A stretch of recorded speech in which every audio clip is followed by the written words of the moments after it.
The morning of October 19th, I was able to attend a lead work party at the Outback Farm.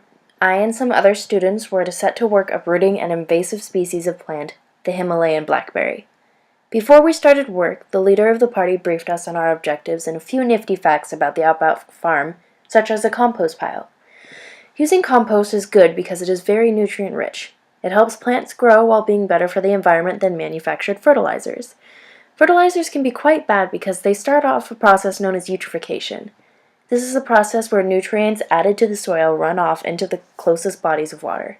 The excess nutrients will cause algae blooms and eventually boost the local decomposer population. The decomposer population in turn takes up a lot of oxygen and causes dead zones in the water.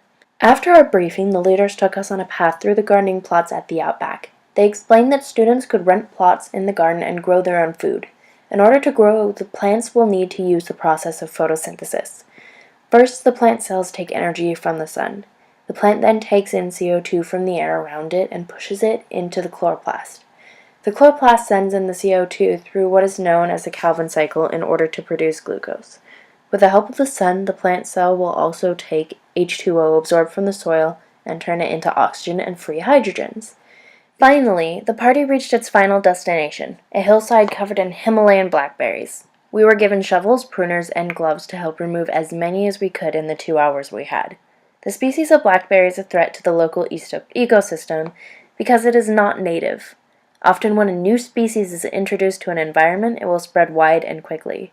Eventually, it will have taken up all the resources around, leaving the native species choked out.